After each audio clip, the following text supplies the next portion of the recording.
Hello students, today we'll be starting chapter 1, English standard 6, who did Patrick's homework. Okay, चलो अपन start करते हैं chapter. I'll be reading each and every time and explaining you. Okay, अपनी book handy रखना, हाथ में book रखना, whatever I am reading, read with me and I'll explain you and get this. Okay, चलो. Patrick's never did homework. Too boring, he said. जो Patrick's था वो कभी भी अपना होमवर्क नहीं करता था, नहीं ऑलवेज जब भी होमवर्क की बात आती थी व्हाट डिड ही से, टू बोरिंग, कि यार ये होमवर्क तो बहुत बोरिंग है, I won't be doing it. ठीक है. He played hockey and basketball and Nintendo instead. अरे अब वो होमवर्क तो नहीं करता था, फिर क्या खेलता था? वो हॉकी खेलता था, बास्केटबॉल, निंटेंडो. निंटेंडो क्या होता है? निंटेंडो एक वीडियो गेम है. ठीक है, निंटेंडो एक वीडियो गेम है. तो जो पेट्रिक्स था वो कभी भी अपना होमवर्क नहीं करता था, नहीं always used to play.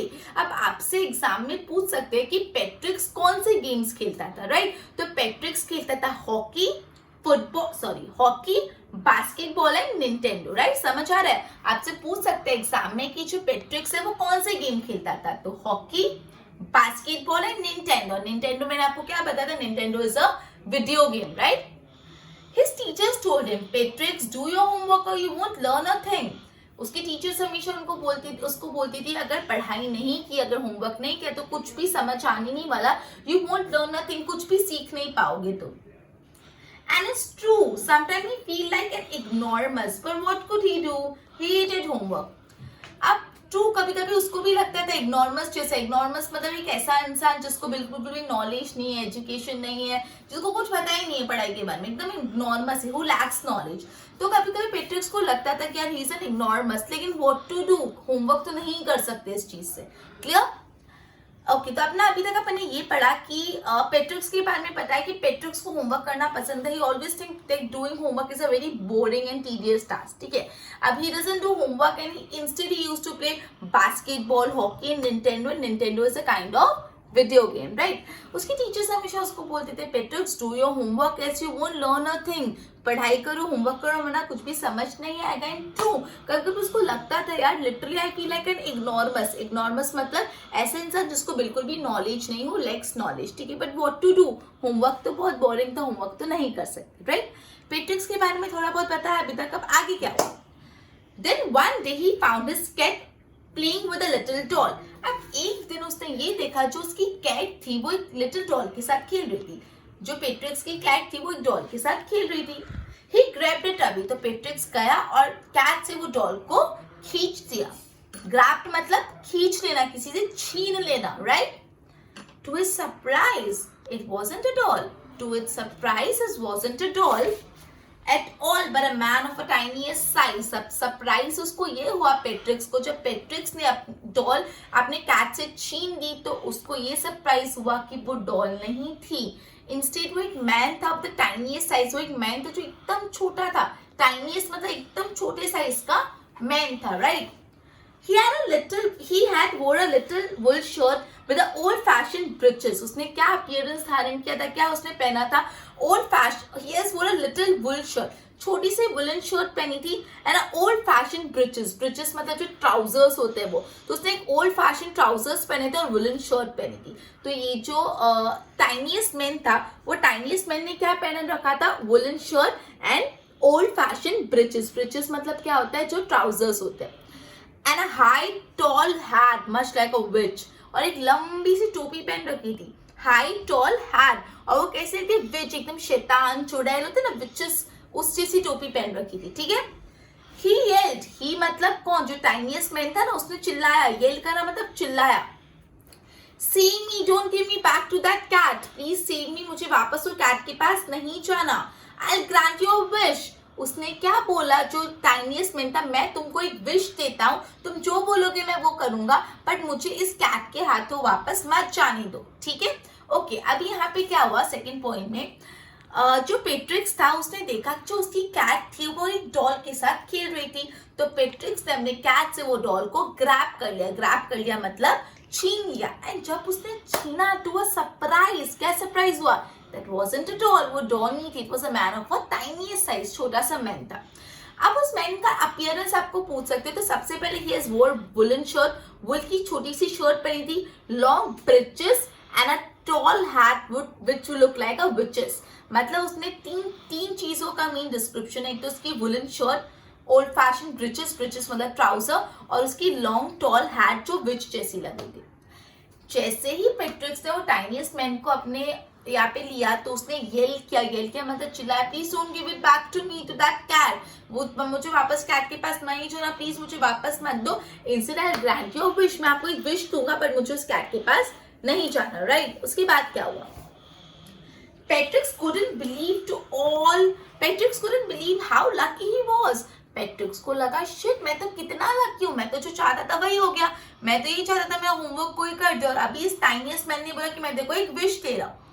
Here was the answer to all of his problem. उसकी सारी प्रॉब्लम का जवाब उसको मिल गया।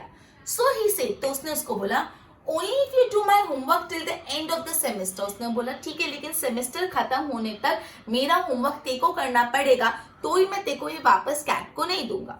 That's 35 days, मतलब आज से लेके 35 डेज तक जब तक मेरा सेमेस्टर खत्म नहीं होता मेरा होमवर्क तुझे करना पड़ेगा, right. If you do a good job, I could even get A's. अगर तूने अच्छे से होमवर्क किया तो मेरी A ग्रेड भी आ सकती है, राइट। तो ऐसा हुआ यहाँ पे जब वो टाइनीस्ट मैन ने ऐसा बोला कि मुझे वापस वो कैट के पास मत भेजो, आई विल ग्रांट योर विश, आप जो बोलोगे वो देने को मैं तैयार हूँ। तो Patrick's was very happy, he thought he was very lucky, उसकी हर प्रॉब्लम का सोल्यूशन उसको मिल गया। तो उसने बोला ओके मैं आपको ये कैट के पास नहीं दूंगा, only if you do my homework for the semester तक मेरा होमवर्क करो, टिल 35 डेज तक मेरा होमवर्क करना पड़ेगा, और अच्छे से अगर तुमने होमवर्क किया तो आई माइट गेट ए, मुझे ए ग्रेड भी मिल सकती है, राइट। अब ये बोलने के बाद अपन को ये देखना है कि जो टाइनीस्ट मैन है उसके क्या रिएक्शन थे। The little man faced wrinkle like a dish cloth thrown in the hamper. wrinkle हो जाना मतलब सल आ जाना, तो उसको जैसे ही पेट्रिक्स ने बोला तो उसका फेस में सल आ गया। wrinkle हो जाना मतलब एकदम wrinkle हो जाना like a dishcloth thrown in hamper. Dishcloth मतलब क्या होता है, कपड़े पोंछने का, सॉरी कुछ वेसल्स पोंछने का कपड़ा, dishcloth throw in hamper. Hamper मतलब एक बास्केट जैसा लिड से कवर किया हुआ, जैसे अपन एक कपड़े वेसल्स पोंछने के कपड़े को जोर से कोई बकेट में डाल देते हैं ना, एकदम डिस्गस्टिंग वे में कैसे फेंक दिया, उसको वैसी वाली फीलिंग है। ये खाली एक्सप्रेशन है, बताया है कि जो टाइनीस्ट मैन है उसको कैसे लगा, उसका फेस कैसा हो गया, एकदम रिंकल हो गया, and he felt like a dishcloth thrown in a hamper. उसको लगा किसी ने कुछ पोंछने के कपड़े को एक हैम्पर में फेंक दिया, उतना बुरा फीलिंग आई उसको, right. He kicked his leg, उसने गुस्से में अपने लेग को किक किया, and double his fist, fist मतलब मुट्ठी, अपनी मुट्ठी को ऐसे डबल किया और अपने लेग को किक किया, and grimaced and scowled and pursed his lips, उसने अपने लिप्स को पर्स किया। मतलब ये जो ग्रिमेस, स्कोल्ड इसका एंड पर्स्ड हिज लिप, इसका मतलब होता है एकदम डिस्गस्टिंग एक्सप्रेशन देना। अगर मैं तुमको कोई काम करने को बोलूं जो तुम करना चाहते ही नहीं हो बट फोर्सफुली करना पड़ेगा, तो एकदम डिस्गस्टिंग एक्सप्रेशन है, शिट यार मेरे को क्यों करना, I don't want to do this, तो एकदम डिस्गस्टिंग एक्सप्रेशन दिए, ठीक है। Oh I am cursed but I'll do it, shit मैं तो कर्स हो गया, मेरे को तो प्रॉब्लम हो गई, लेकिन I'll do it बिकॉज मैंने प्रॉमिस किया, राइट। तो अभी अपन ने ये पढ़ा जब पेट्रिक्स ने टाइनीस्ट मैन को बोला कि तुमको मेरा होमवर्क करना पड़ेगा फॉर 35 डेज, तो जो भी टाइनीस्ट मैन था उसका फेस एकदम रिंकल्ड हो गया, एकदम सल आ गया, रिंकल हो गया, and he felt like a dishcloth thrown in the hamper. उसको लगा कुछ पोंछने के कपड़े को जैसे एकदम हैम्पर में कोई डब्बे में से फेंक देते ना, वैसी वाली फीलिंग है, राइट। उसने क्या किया, किक दिस लेग, उसने अपने लेग को किक किया, ये डबल हिज फिस्ट को डबल किया, and he grimace, scowled and pursed his lip. इसका मतलब क्या होता है, एकदम डिस्गस्टिंग एक्सप्रेशन देना। And he say oh I am cursed but I will do it, मैं तो कर्स हो गया बट अब करना तो पड़ेगा, कोई ऑप्शन नहीं है, राइट।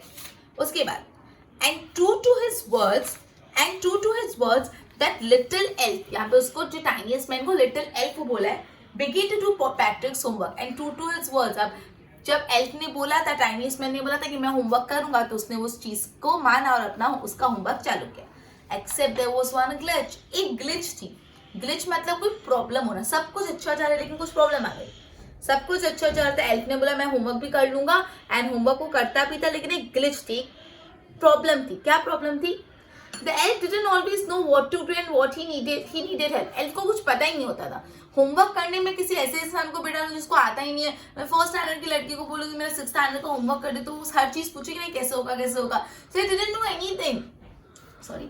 एल्फ को कुछ आता ही नहीं था और वो हर टाइम पैट्रिक्स को तंग करता था, हेल्प मी इससे। वो हर टाइम बोलता था मुझे मदद करो and Patricks would have to help in whatever way, और पैट्रिक्स उसकी मदद भी करता था कोई भी तरीके से, राइट। तो यहाँ पे अपन ये पढ़ा कि true to his words elf ने पैट्रिक्स का होमवर्क करना चालू कर दिया। जो एल्फ था उसने पैट्रिक्स का होमवर्क करना चालू कर दिया, लेकिन एक ग्लिच थी, एक प्रॉब्लम ये थी कि पैट्रिक्स को तो कुछ आता नहीं था, ही डोंट नो एनीथिंग। वो हर टाइम एल्फ को तो कुछ आता नहीं था, वो हर टाइम पैट्रिक्स की मदद मांगता रहता था कि हेल्प मी, राइट। तो मैंने 5 पॉइंट्स आज पढ़े, एक और बार मैं रिवाइज करा देती हूँ। 5 पॉइंट पूरा अटेंशन देना, प्रॉपर्ली समझना। अपन ने आज चैप्टर स्टार्ट किया हू डिड पैट्रिक्स होमवर्क। तो सबसे पहले स्टार्ट हुआ, पैट्रिक्स को अपना होमवर्क करना बिल्कुल नहीं पसंद था। He said it's too boring, उसको बहुत बोरिंग लगता था ये काम। एंड इंस्टेड वो क्या करता था, वो गेम्स खेलता था। कौन से गेम खेलता था? हॉकी, बास्केटबॉल, निंटेंडो क्या है, काइंड ऑफ वीडियो गेम, ठीक है। उसकी टीचर्स उसको बोलती थी Patricks study else you won't get anything, अगर पढ़ा नहीं तो कुछ भी आएगा नहीं। And Patricks even feels that sometime he feels ignoramus, कि उसको बिल्कुल भी नॉलेज नहीं, but what to do, homework तो नहीं होता, राइट। अब एक बार क्या हुआ, उसने देखा कि उसकी जो कैट है वो एक छोटी सी डॉल के साथ खेल रही है। तो उसने क्या किया, वो डॉल को ग्रैब कर लिया। जैसे उसने ग्रैब किया तो सरप्राइज, वो डॉल नहीं थी, it was a man of a tiniest size. अब उसके अपीयरेंस कैसा था, उसने वुलन शर्ट पहनी थी, लॉन्ग ओल्ड फैशन ब्रिचेस पहनी थी, ब्रिचेस मतलब trouser, and a tall hat like a witch, long tall hat like a witch, ऐसा उसका अपीयरेंस था। जैसे ये जो टाइनीएस्ट मैन पैट्रिक्स के पास आया तो ही येल, उसने चिल्लाया, saying me don't give me back to that cat, I will grant your wish. उसने मुझे बचा दो प्लीज, मुझे वो कैट को मत देना, और उसके सामने मैं तुमको एक विश ग्रांट करूंगा। अब ऐसा बोलते से पैट्रिक्स को लगा वो तो सबसे लकी इंसान है, उसकी सारी प्रॉब्लम्स का सोल्यूशन उसको एक बार में मिल गया। तो उसने बोला ओके, मैं तभी तुमको कैट को वापस नहीं दूंगा जब तक तुम लोग ये सेमेस्टर खत्म नहीं हो, दैट इज 35 डेज तक मेरा होमवर्क करो। और क्या क्या पता अच्छे से होमवर्क किया था, I might get a A grade. ये सुनते ही एल्फ जो लिटिल टाइनीएस्ट मैन था उसके फेस पे रिंकल आ गए और उसको लगा he felt like a dishcloth thrown in the hamper, कोई कपड़े को हैम्पर में डाल देता वैसा फीलिंग आया। He kicked his leg, उसने अपने लेग को किक किया, अपनी फीस्ट को डबल किया, ठीक है। He grinned, scolded and pursed his leg. Oh man, I'm cursed, but I'll do it. Shit, मैं तो कर्स हो गया, बट अब ऑप्शन नहीं है, करना ही पड़ेगा, right. And true to his words, वो अपने वर्ड्स का पक्का था, उसने प्रॉमिस किया था, तो उसने पैट्रिक्स की मदद करना चालू की, पैट्रिक्स का होमवर्क करना स्टार्ट किया। But there was a glitch, एक प्रॉब्लम थी। एल्फ को कुछ आता ही नहीं था, उसको वो समझ ही नहीं आता था, हर टाइम वो किसकी मदद मांगता था, पैट्रिक्स की मदद मांगता था, और पैट्रिक्स उसकी मदद करता भी था, right, in every possible way. आगे का लेक्चर पर नेक्स्ट सेशन में कंप्लीट करेंगे। एक बार इतना कंप्लीट हुआ, इसको प्रॉपर्ली टेक्स्ट बुक में से 3-4 बार रीडिंग करें। Okay, goodbye everyone.